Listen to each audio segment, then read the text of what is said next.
Um feliz sábado. Que privilégio é estar aqui com vocês nessa manhã para juntos aprendermos um assunto tão importante. Eu elaborei essas duas palestras que serão trazidas hoje, pensando em como preparar nós como igreja para o que estamos vivendo e o que vamos viver daqui para frente. E tem, nesse final do tempo, nesses últimos tempos de graça que ainda nos resta, dois assuntos serão importantíssimos, aliando as três mensagens angélicas de Apocalipse 14 e também Apocalipse 18, que fala do alto clamor, de um anjo que leva ao mundo, cheio da glória de Deus, a mensagem dos três anjos. E eu, no entendimento, lendo as profecias, lendo a Bíblia, lendo também os escritos de Ellen White, percebi que essas duas mensagens, a primeira seria justiça pela fé e a segunda de liberdade religiosa. Mas por quê? Como assim? Se você prestar atenção, irmãos, na segunda e na terceira mensagem do terceiro anjo de Apocalipse 14, nós não vamos ler agora aqui, mas se você prestar atenção nessas mensagens, ela justamente precisa fazer distinção entre igreja e Estado, cada um com o seu lugar, e apresentando os erros que esses têm feito neste mundo, quando eles transgredirem essa liberdade de consciência. Então nós seremos chamados a falar perante os tribunais, perante as assembleias, perante as pessoas que a gente conhece, e a Bíblia diz que nós temos que dar a todos a esperança, a razão da esperança que há em nós. Por isso, isso tudo aqui visa preparar a nós para estarmos prontos para esse momento. Alguns aqui já sabem, ano que vem eu estarei indo fazer teologia lá no NASP, e eu estou indo hoje à noite para a Coportagem. Então eu poderia estar com a minha família, descansando mais um pouco, porque vou ver ele só no Natal e depois só Deus sabe, né, nas próximas férias. Mas eu entendo que isso aqui é muito importante para nós. Por isso, faça um esforço, chame os seus amigos, realmente com a intenção de preparar nós como um povo para esses importantíssimos momentos que vivemos. E para trazer essa mensagem para vocês, eu sei que já oramos aqui, eu preciso orar mais uma vez, porque sem a presença do Espírito plenamente aqui em mim, eu não sou capaz de trazer essa mensagem a vocês. Então, eu vou me ajoelhar e vocês fiquem como estão, vamos falar com Deus. Querido Deus, nós queremos clamar pelo Seu Espírito, que foi prometido a nós. O Senhor prometeu também que nos guiaria toda a verdade. Ajuda a mim e aos meus irmãos que estão aqui, Senhor, a compreendermos aquilo que o Senhor quer nos ensinar nesta manhã.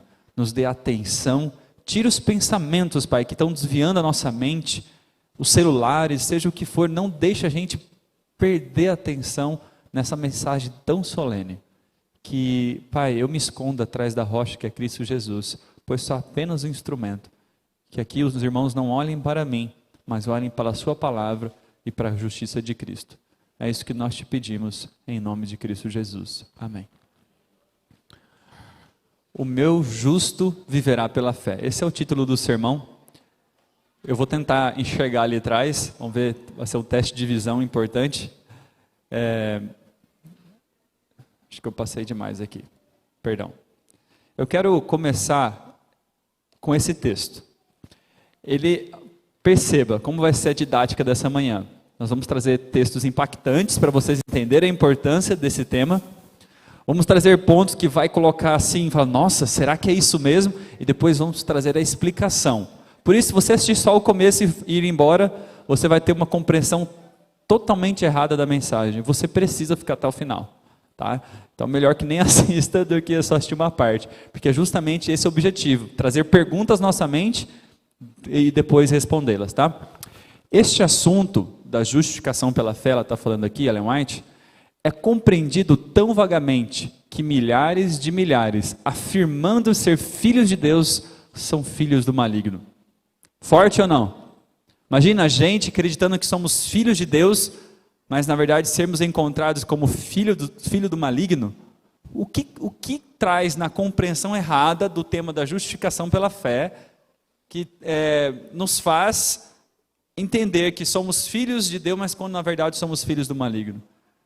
Queridos, esse assunto é sério, vocês conseguem perceber? Você consegue entender a seriedade desse assunto?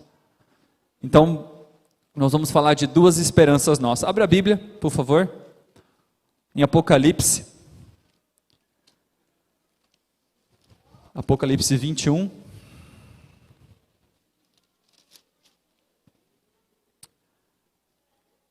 Essa aqui é uma das maiores esperanças.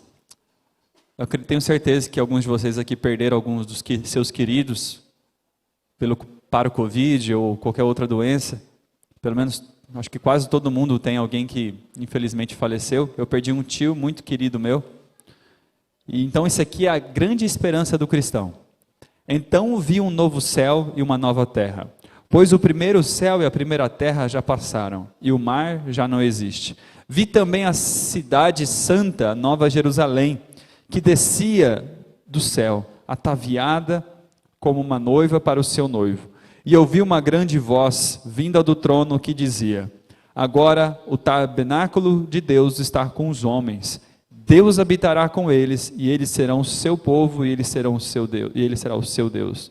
Estará com eles e será o seu Deus. Repetir aqui, desculpa.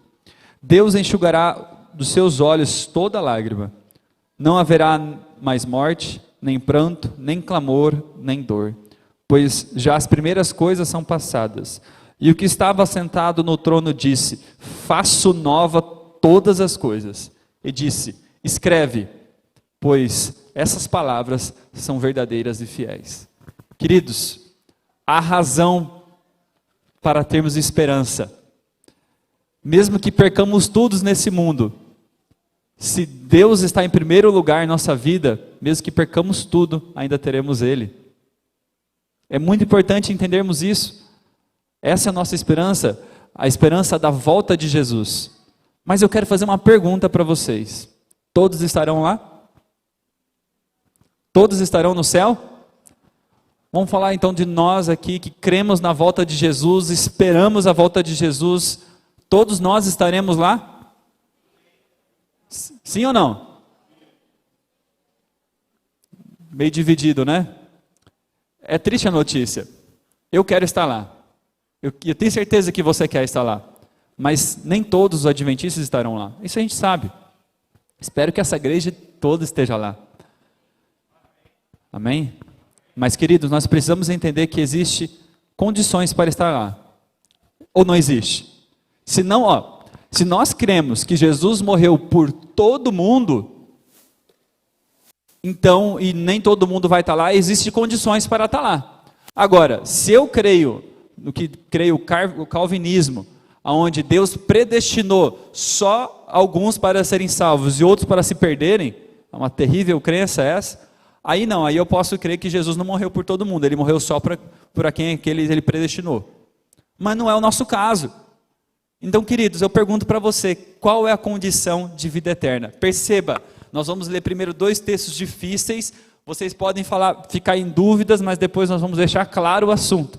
Mas o objetivo é esse, o objetivo é a gente entender a profundidade disso. Qual é a condição para a vida eterna?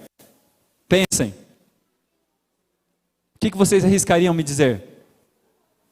Alguém quer falar alguma coisa? Não tem problema em errar. Qual é a condição de vida eterna? Fé em Jesus, o irmão falou aqui. Alguém quer complementar? Só ser batizado, servir a Deus, fazer totalmente a vontade de Deus.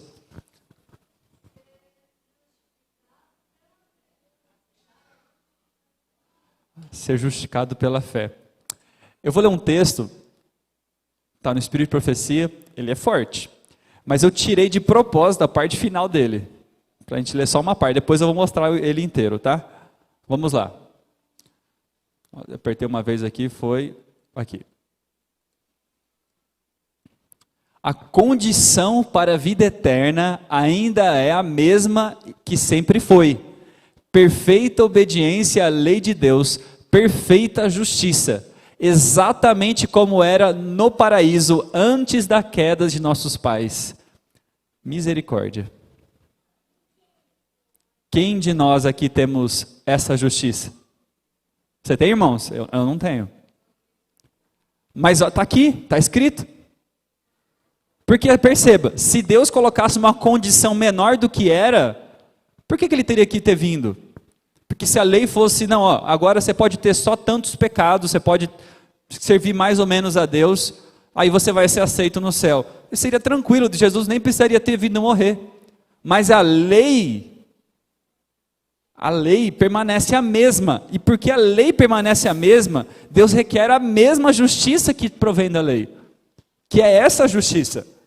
E se ele requer isso, é por isso que ele enviou o seu filho para vir a este mundo, para manter a mesma lei, as mesmas requisições, mas fazer algo por nós. Então perceba, é um pouco difícil, eu tenho certeza, vocês têm dúvida na cabeça agora aí, pensamentos, vem, mas que negócio é esse? Então como posso eu ser salvo? Se eu tenho que ter perfeita obediência à lei de Deus, justiça, exatamente como era com Adão antes da queda, meu Deus. Vamos lá, vamos prosseguir aqui. Então, como é alguém com essa justiça? Perceba, nós precisamos entender como é ter essa justiça. Para alguém ter essa justiça, desde que nasceu até quando morreu, ali é uma linha de vida, tá? E cada ponto ali que aparecer é um pecado, vamos supor aqui, tá? Ela precisa estar assim. Mas como é nossa vida, irmãos?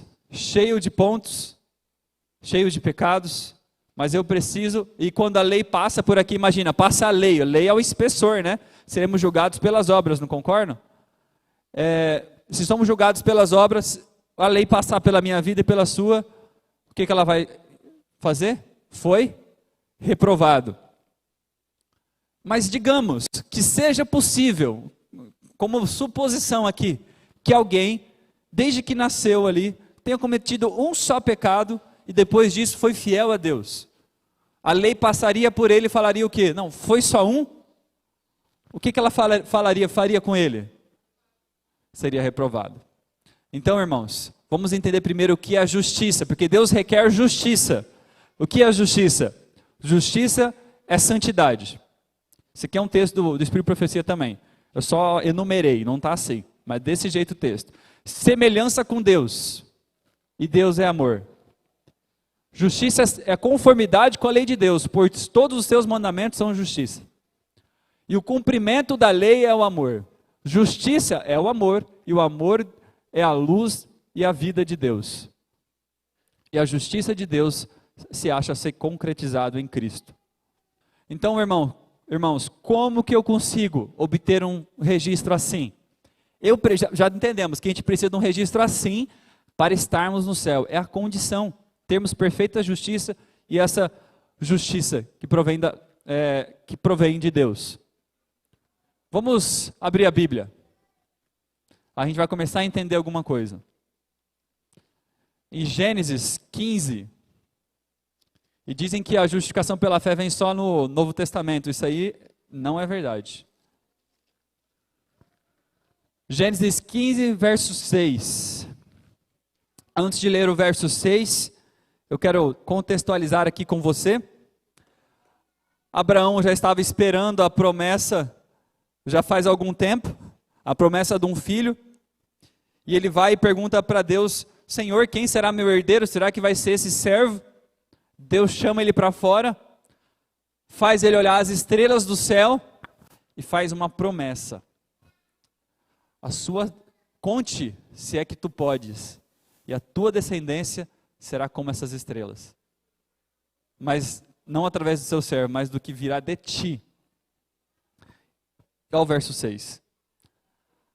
Creu Abraão no Senhor, e isso lhe foi imputado para a justiça. Você começa a entender agora? Deus faz uma promessa, faz uma declaração, Deus declara, Ele fala, é isso aqui. Ele fala, e Abraão fala, eu creio. E ele creu de verdade, creu de coração. E o que aconteceu?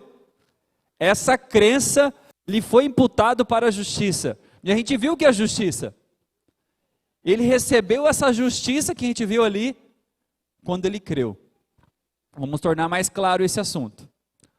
Ao mesmo texto, só que agora ele inteiro. Justiça, santidade, que nem a gente viu ali. Olha no final. A justiça de Deus se acha concretizada em Cristo. Recebemos a justiça recebendo Ele.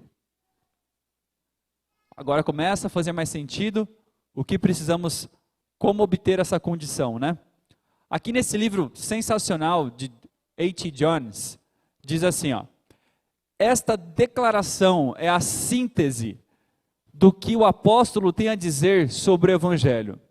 O Evangelho é o poder de Deus para a salvação, mas somente de todo aquele que crê. Nela a justiça de Deus é revelada. A justiça de Deus corresponde à perfeita lei de Deus.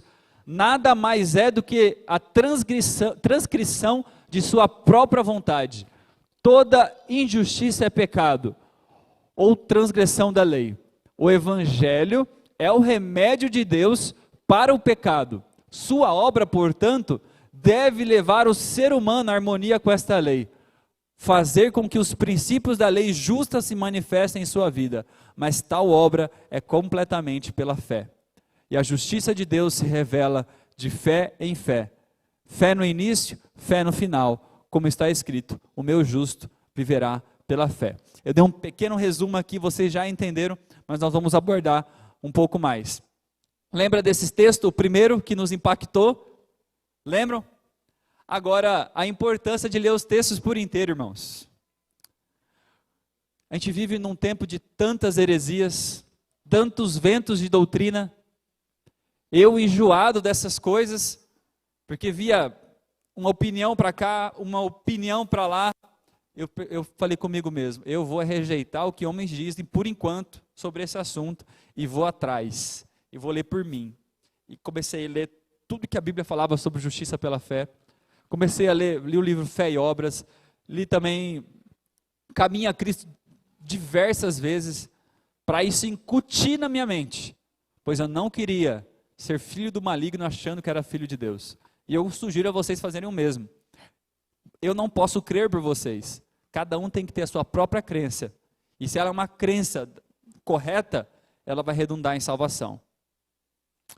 Vamos ver a continuação então? Antes da queda, Adão podia apresentar um caráter justo mediante a obediência à lei de Deus. Perceba? Adão podia conquistar a justiça mediante a obediência à lei de Deus antes do pecado. Mas ele fracassou. E por causa do seu pecado, nossa natureza se acha decaída e não podemos por nós mesmos alcançar a justiça. Pelo fato de sermos pecadores profanos, somos incapazes de obedecer perfeitamente à lei de Deus. Não possuímos em nós mesmos a justiça necessária para satisfazer as exigências da lei de Deus. Eu e você, irmãos, não conseguiremos satisfazer as exigências da lei de Deus, nem que seja com toda a reforma que for necessária. Queridos, eu já falei aqui para vocês, acho que alguma vez sobre saúde.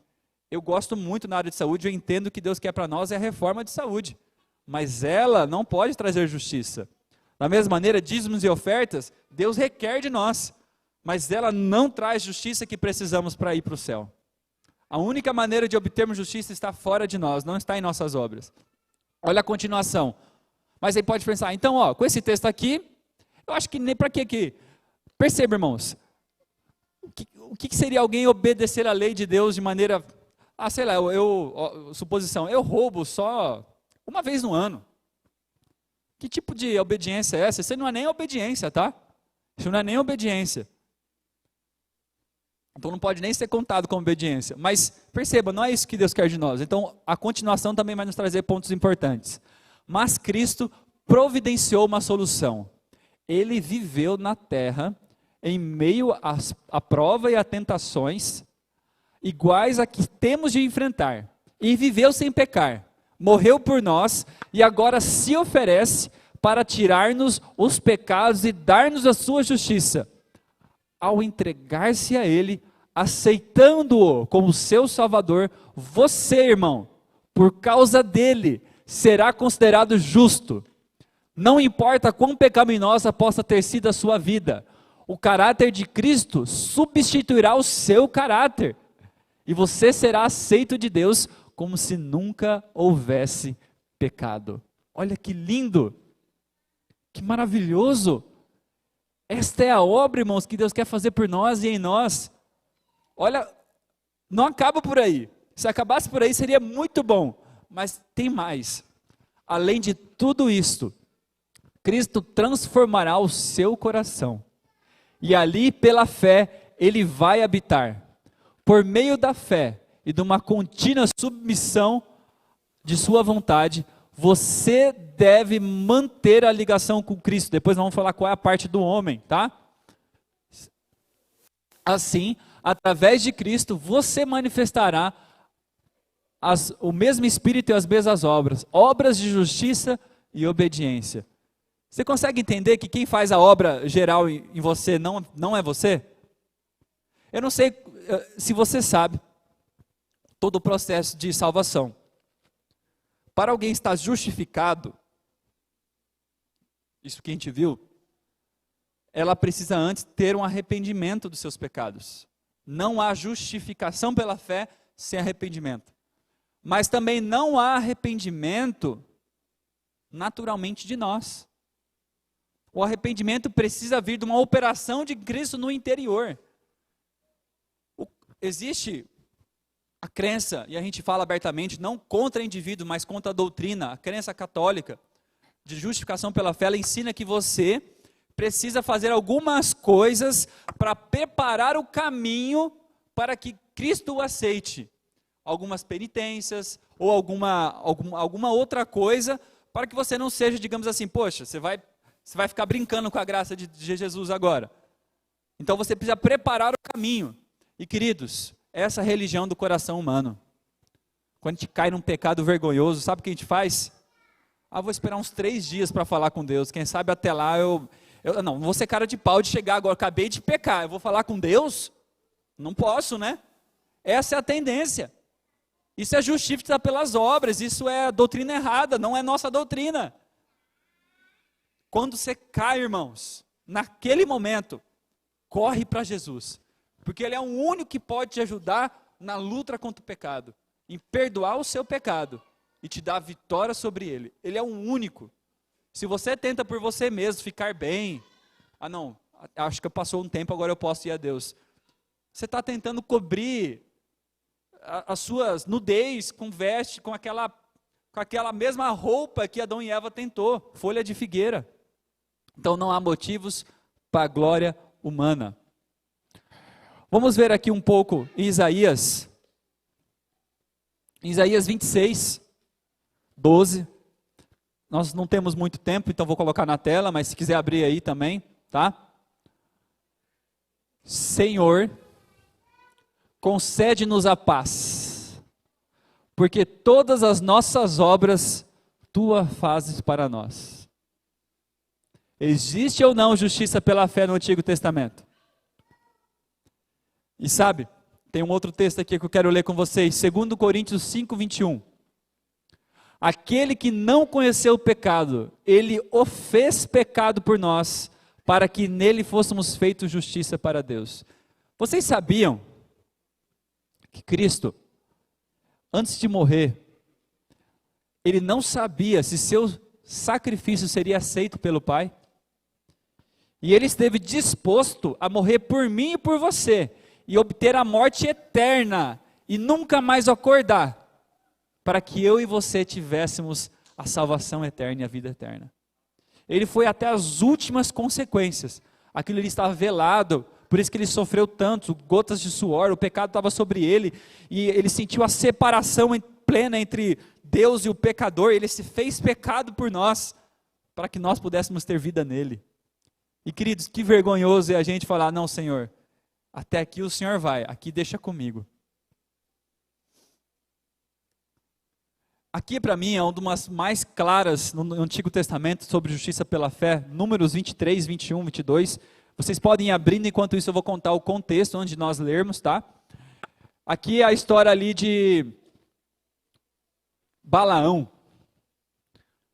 Eu não sei se vocês acompanharam na Bíblia a trajetória de Israel. Era um povo obediente ou não?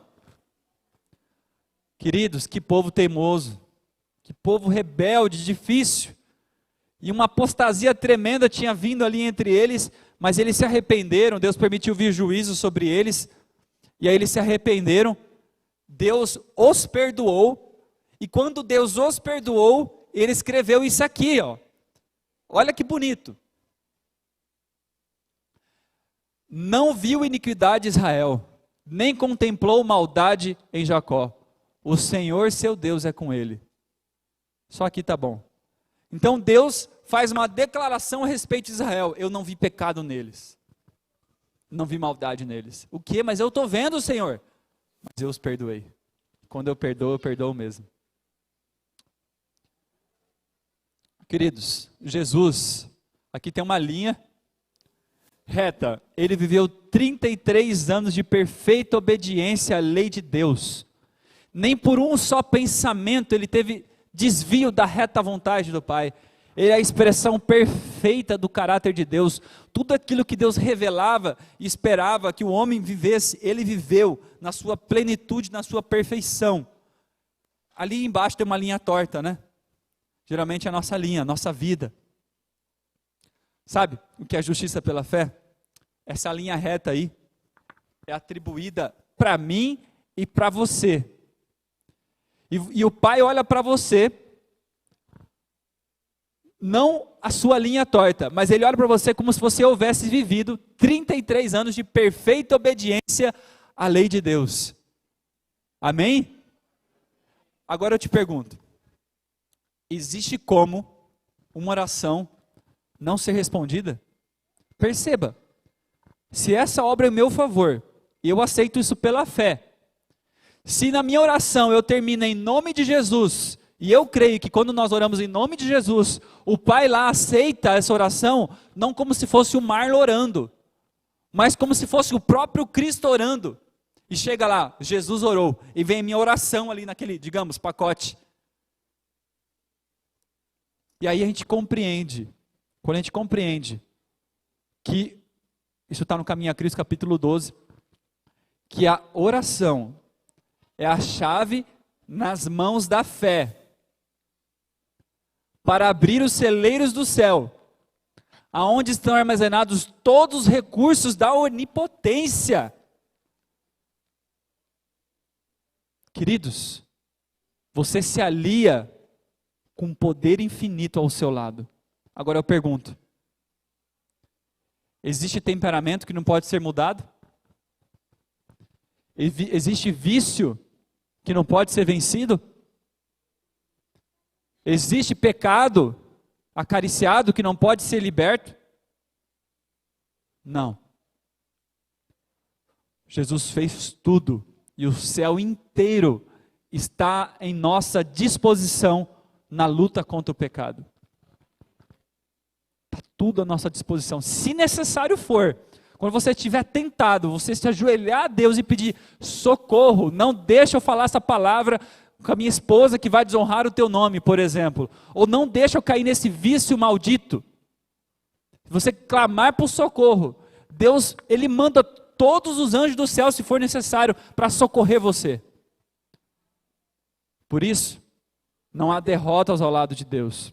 Existia uma batalha na antiguidade, e essa batalha estava na era medieval, eles estavam perdendo a batalha, perdendo feio. De repente chegou o general, e esse general era alguém que sempre vencia as batalhas. Ele não pôde estar no começo da batalha, talvez em outra. Ele chegou ali. Quando ele chegou, a sua presença foi tão impactante que o exército começou a vencer aquela batalha e venceu a batalha. Da mesma maneira, na luta contra o pecado, quando você permite que o seu general ande sua volta, ao seu lado, não há derrotas ao lado dele. Para você ser um derrotado, para você cair, primeiro você precisa falar: Jesus, fica longe. Cristo, general, fique longe. Por suas decisões, você deixa ele longe. Pelas palavras, muitas vezes. Mas agora, se a gente se entrega completamente a Cristo e pede a sua presença, teremos uma vida vitoriosa ao lado dele. Porque ele nos justifica, porque ele nos transforma, ele muda nossos desejos, nossas inclinações, ele muda nossos gostos e apetites, queridos. Ele muda a gente por completo. A única maneira que se pode alcançar a justiça é pela fé. Pela fé, pode ele apresentar a Deus os méritos de Cristo. E o Senhor coloca a obediência de seu Filho na conta do pecador. A justiça de Cristo é aceita em lugar do fracasso do homem. E Deus o recebe, perdoa, justifica a pessoa arrependida e crente. Trata como se ela fosse justa e ama tal como ama seu Filho. Essa é a obra em nosso favor. Vou passar rápido pela questão do tempo. Justificação é o contrário de condenação. A infinita misericórdia de Deus é manifestada para os que são completamente indignos. Tem outro texto de Ellen White também que ela fala: quanto maior a necessidade nossa, maior é o argumento para que Cristo nos aceite. É isso que eu e você podemos oferecer para Deus, uma grande necessidade. Somos um terrível pecador, é por isso que o Pai fala: agora que eu preciso alcançá-lo, porque você precisa de mim. Eu vim, Jesus falou, para salvar quem? Quem? Os pecadores. Os pecadores. Olha essa imagem. Vamos contemplá-la e apresentar o último texto sobre esse ponto. Aí eu vou contar uma história, ler os últimos 2 textos e vamos finalizar. Aqui tem lá a parábola do samaritano, ajudando um homem que estava caído. Aqui tem uma doação para uma família necessitada. Aqui um prato de comida para uma criança que precisa de alimento. Aqui tem uma sopa, aqui tem um estudo bíblico. Isso são boas obras, irmãos? São boas obras. Agora vamos fazer uma coisa aqui, um pensamento. Vamos fazer uma suposição. Vamos pegar tudo que você fez nesse ano inteiro, ou melhor, na sua vida, de boas obras. Vamos pegar, gente, colocando tudo numa cesta, nossas boas obras, todas que você fez. Você ajudou a pessoa, deu estudo bíblico, levou pessoas ao batismo, dízimos e ofertas, todas as boas obras que você realizou, falou de Deus para os seus amigos, seja o que for. Vamos colocar dentro de uma cesta agora e vamos apresentar a Deus como parte, mesmo que seja uma pequena parte, ou como alguns dizem, a segunda justiça que você precisa alcançar para ter a vida eterna. Porque alguns creem, né, na justiça imputada, mas creem na justiça comunicada, nós cremos, mas que nessa justiça comunicada, aí é com você. Você precisa ganhar justiça e oferecer a Deus desse grande processo de salvação. Vamos fazer isso? Vamos ver o que o próprio Deus fala no próximo texto sobre isso? Se juntássemos tudo que é bom e santo, nobre e belo no homem, e apresentássemos o resultado aos anjos de Deus, como se desempenhasse uma parte na salvação da alma humana ou na obtenção de mérito, a proposta seria rejeitada como traição. E Marlon, então por que você mudou o seu estilo de vida, falando de alimentação? Você é jovem, não tem doença? Se não tem nada a ver com salvação, se não tem assim, na obtenção de mérito, por que você faz isso? Ô Marlon, por que a gente tem que devolver dízimo e oferta, guardar o sábado, fazer essas coisas, se não vai ter parte nesse processo? Vamos ilustrar isso com uma história? Aí no final da história a gente vai ter isso respondido. Antes disso, lembra daquele texto que a gente leu? Que este assunto é compreendido tão vagamente que milhares, afirmando ser filhos de Deus, são filhos do maligno. Por quê? Porque confiam em suas próprias obras. Qual é a parte do homem? Vou responder isso com essa história. John Wesley, um homem de Deus, pregador da santificação, enquanto a doutrina ali calvinista falava só da justiça pela fé, é a única coisa que você precisa, não precisamos de lei, esse negócio de sábado não tem nada a ver, não precisamos obedecer a lei, só precisamos da justificação pela fé, e uma vez salvo para sempre. Wesley chegou com, não, peraí, sem santificação ninguém verá o Senhor, e trouxe essas pregações importantíssimas. Mas perceba como era a sua vida. Vamos fazer um teste? Eu quero que vocês encontrem o erro desse texto. Aonde está o problema na vida de Wesley? Vamos ver? Wesley e seus companheiros chegaram a ver que a verdadeira religião se encontra no coração. Falso ou verdadeiro? Aonde se encontra a verdadeira religião? É no coração. Verdadeiro, vamos lá. Algumas parecem uma pegadinha, vamos ver. E que a lei de Deus se estende tanto aos pensamentos como às palavras e ações. Verdadeiro ou falso? Verdadeiro. Convictos da necessidade de pureza de coração, bem como de uma correção da conduta exterior, buscava com zelo uma nova vida, viver uma nova vida, certo? Até agora está tudo certo, irmão, isso aqui é cristianismo. Vamos continuar? Com oração e diligentes esforços, aplicavam-se a subjugar os males do coração natural.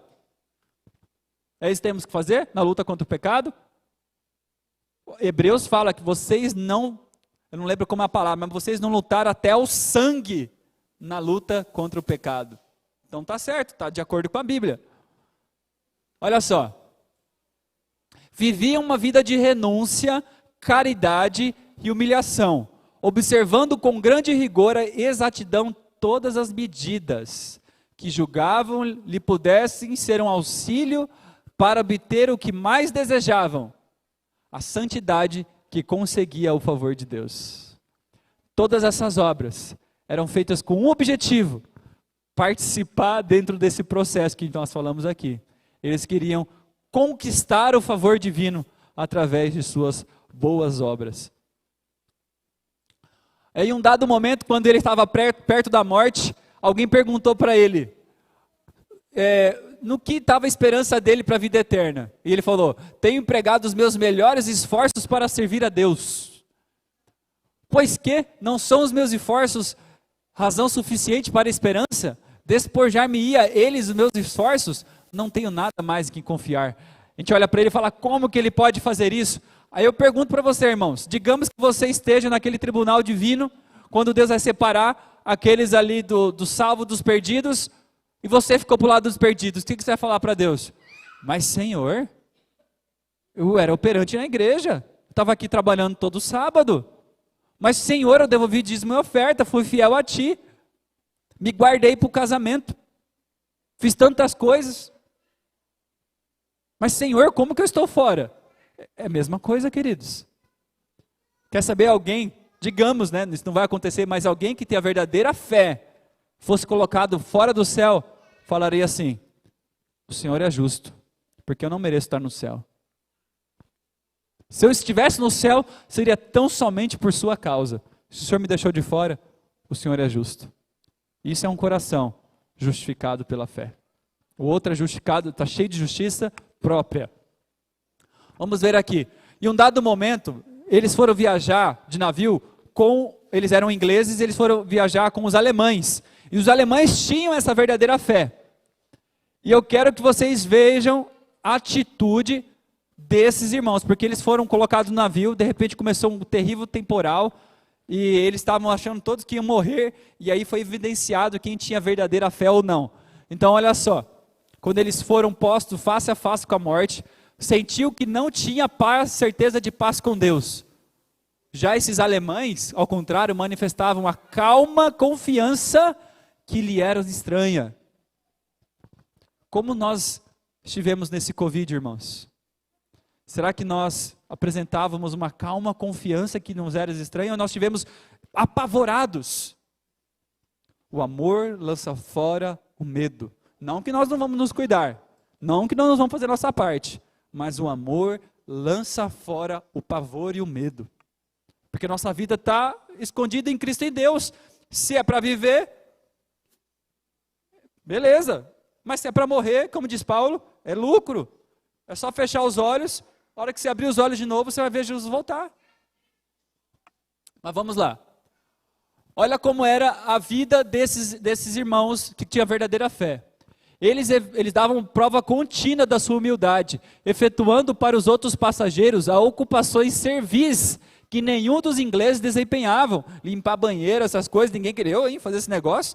Os alemães tinham fé verdadeira, eu vou fazer isso. Não tem problema para mim. Olha só que mais. Isso eles desejavam sem receber nenhum pagamento, dizendo que era bom para o seu coração orgulhoso e que seu amante salvador por ele fizera mais. Olha que bonito, irmãos, não perca essa parte tão importante. Olha só, e dia a dia manifestavam mansidão que nenhuma ofensa poderia abalar. Se eram empurrados, batidos ou derrubados, erguiam-se de novo e iam-se, mas nenhuma queixa se escapava dos lábios. Nós temos essa fé, irmãos? É assim que a gente se porta? Quando eu li isso aí, eu percebi que eu estava perdido. Que eu precisava obter essa verdadeira fé, que ainda não tinha.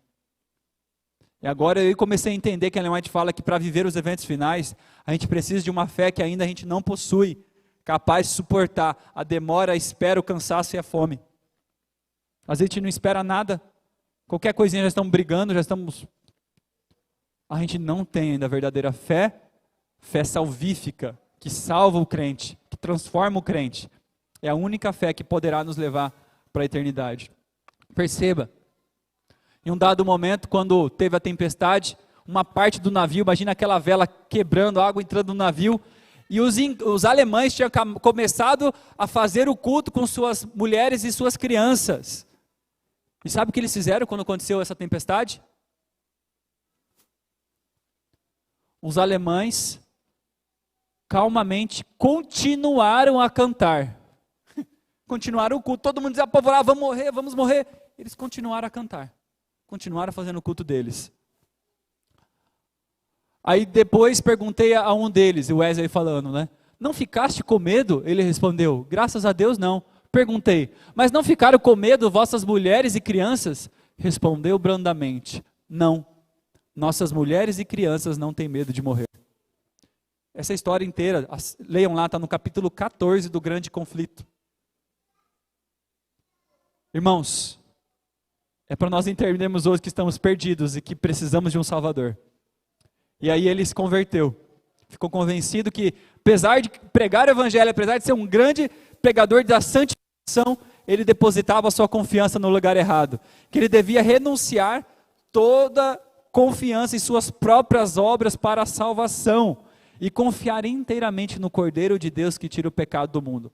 Agora vamos ver, para entendermos a relação de fé e obra, para irmos para o final, para os últimos dois textos. Qual é a diferença? Como relacionar a fé e obra? Ele era um homem tão diligente, será que ele mudou? Será que ele virou relaxado?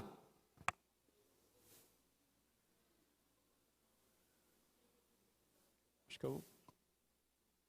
Vamos ver aqui. Opa. Passa para mim, fazendo favor.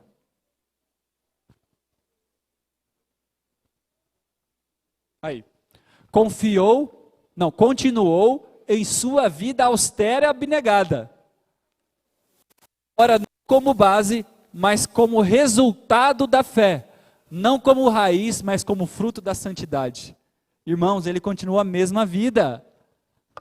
Mas como resultado da habitação de Cristo em seu coração e uma renúncia completa pelas obras. Por isso, se alguém pergunta para mim, Marlon, por que você mudou esse estilo de vida? Porque meu Jesus me pediu. Por que você deixou o seu trabalho bom lá no Tribunal de Contas, que hoje você está ganhando muito bem, trabalhando pouco, para ser missionário e não ter os mesmos resultados financeiros? Porque meu Jesus me pediu. Isso não provém de mim, irmãos. E nenhuma das nossas boas obras não provém de nós. Somente de Cristo Jesus pode vir essas obras. Agora, os últimos dois textos. Perdão, esqueci desse.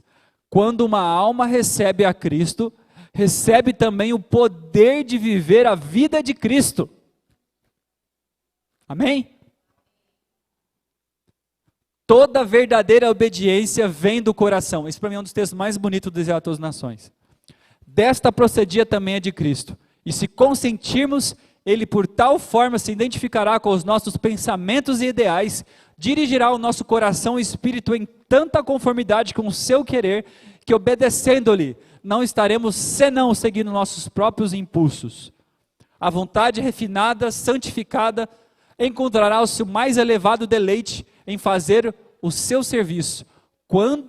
Olha como, quando conhecermos a Deus, como nos é dado o privilégio de conhecer, nossa vida será de contínua obediência. Mediante o apreço do caráter de Cristo, por meio da comunhão com Deus, o pecado se tornará aborrecível. Quando Deus me deu a clareza que eu deveria mudar meu estilo de vida, minha alimentação, filho de gaúcho, deixando o churrasco, que negócio é esse? Eu falei, meu Deus, o que é isso? Eu não vou suportar, eu não consigo. Não vai dar certo, não vou. Eu não tenho doença, por que eu vou mudar? Eu perguntava, eu questionava com Deus, mas eu continuava lendo. Eu falei, Deus quer isso de mim. Eu falei, cara, eu vou ser infeliz. Vou ser infeliz, o que eu vou comer? Como que vai ser? Eu falei, mas se Deus me pediu, Ele tem o melhor para mim. Ele não pede nada que seja para o meu malefício. O que Ele me pede é para o bem. Logo, lá na frente eu vou ver resultado. Hoje eu vejo, irmãos, faz 7 anos, 8 anos que a gente começou as mudanças neste ponto, mas em outras áreas também. E hoje eu sou mais feliz comendo do que no passado. O que tem a ver com isso? Queridos, a mesma coisa aconteceu no nosso namoro. Quando Deus mostrou para nós que nós deveríamos ter um namoro de fato cristão, e nós dois entendemos, depois de 1 ano de namoro, que nós, assim, é uma questão nossa, nós percebemos que nós tivéssemos aqueles beijos e amassos, na verdade se levaria o pensamento para longe de Cristo, ia levar para a carne, ia impedir a gente se conhecer. Então a gente decidiu, vamos se beijar agora só no casamento. É uma decisão nossa. Foi a melhor coisa que aconteceu na nossa vida, por amor a Cristo. Foi quando eu comecei a conhecer ela de verdade, apreciar ela de verdade. De verdade. Ela cresceu e muito em minha estima, a paixão aumentou. Conhecemos coisas importantíssimas para o casamento. Então eu achava que ia ser pior, mas esse texto fala, não, se você consentir na obediência, depois de um tempo aquilo ali se tornará a sua vontade também. No estudo bíblico, quantas vezes eu fui dar estudo bíblico sem vontade, mas no meio do estudo bíblico, Deus mudava a minha vontade e eu amava fazer aquilo. Eu não gostava de ler a Bíblia, não gostava de ler nada. Hoje eu amo, a melhor coisa que eu gosto de fazer é ler a palavra de Deus, irmãos. Essa é uma promessa para nós. Precisamos começar a ter uma fé verdadeira. E o último texto. Como obter paz e sossego? Os que se apegam à palavra de Cristo e entregam sua alma à sua guarda, a alma à sua guarda, e a vida ao seu dispor, encontrarão paz e sossego. Coisa alguma no mundo os pode entristecer quando Jesus os alegra com sua presença, na perfeita conformidade a perfeito descanso perfeito. O Senhor diz, tu conservarás em paz aquele cuja mente está firme em ti, porque confia em ti.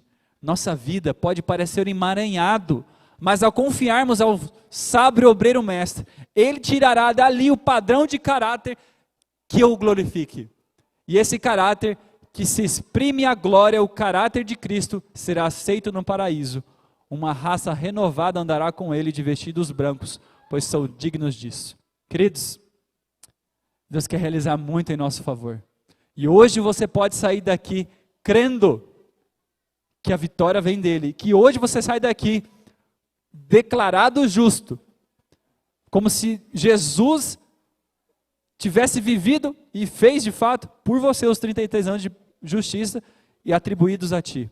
Confie nele. Vamos cantar uma música. Levantem e depois eu vou orar. Essa música é maravilhosa. Cante com toda a energia, com toda a vontade do coração, porque ela retrata bem o que estudamos até aqui e depois faremos a oração final. Aproveitar e vou cantar com vocês aqui. Hino de número 74, sempre vencendo.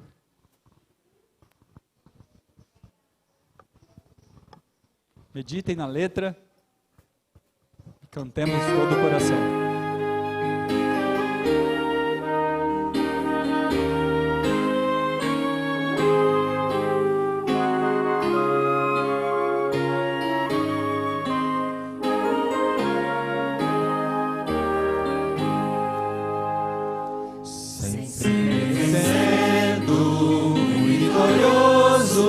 Cristo Jesus, o Senhor, chefe bendito,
Antes de nós orarmos, eu quero dar um recado para os jovens aqui dessa igreja, porque eu sou um jovem também. Queridos, o mundo está entrando na igreja. Permaneçam firmes ao lado de Jesus. O que Jesus tem para vocês é um plano especial, muito especial, um plano de bem e não de mal. Eu já vivi lá fora, já fui nas melhores festas que esse Brasil pode oferecer, e posso dizer com verdade, a única coisa que satisfaz de verdade é a vida a serviço a Cristo. Faz 5 anos, vamos completar esse mês que eu e minha esposa somos missionários. Foi a melhor coisa que aconteceu em nossa vida. Dedique a sua vida inteiramente ao Senhor. Se preserve ao lado de Cristo. Espere no Senhor o companheiro ou a companheira. Não permita que as ideologias do mundo os tire do caminho da salvação. Estude patriarcas e profetas, profetas e reis, o desejado de todas as nações, Atos dos Apóstolos, grande conflito que caminha a Cristo e mensagem aos jovens. Não espere a juventude, a melhor parte da vida passar, e vocês não tiverem feito isso. Valerá a pena. Vamos orar? Vamos ajoelhar. Aqueles que puderem.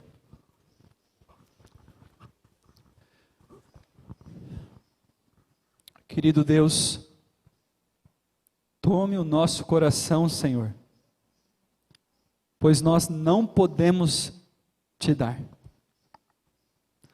Conserva-o puro para ti, pois por nós mesmos nós não podemos conservá-lo. Salva-nos, Senhor, a despeito de nós mesmos, tão fracos e tão dessemelhantes de Cristo. Pai, eleva-nos a uma atmosfera pura e santa, aonde a rica corrente do seu amor possa fluir por nossas almas. Mude os nossos desejos, os nossos gostos e apetites. Nos dê, Pai, a alegria em ver almas sendo salvas para o teu reino, em trabalhar para ti, apressar a sua vinda. Pai, eu não sei se é o último sermão que eu estou fazendo nessa igreja, porque eu sei que perto está o fim de todas as coisas, e o Senhor está nos levando para longe. Mas que essa mensagem fique guardada no meu coração e no coração de cada pessoa aqui, que o Espírito nos faça lembrar, nos ajude a não confiar em nenhuma de nossas boas obras, mas a entender que o Senhor nos considera justo e nos trata como se nunca houvesse pecado, e coloca em nós um novo coração, capaz de fazer as obras de Cristo, capaz de amar como Cristo amou, capaz de viver como Cristo viveu, capaz de que em cada decisão, quer comamos, quer bebamos, ou quer façamos qualquer outra coisa, o nosso objetivo seja a glória de Deus. Por favor, Pai, derrame o espírito da chuva serôdia nessa igreja, para que possamos pregar essa última verdade, e também permanecermos firmes durante o tempo de angústia qual nunca houve. Pai, a noite está chegando, quando ninguém mais poderá trabalhar. Ajuda-nos a aproveitar esses últimos lampejos do dia, para que a mensagem seja dada ainda a este mundo. Nos capacite para o teu serviço. Abençoe essa igreja, em nome de Cristo Jesus. Amém.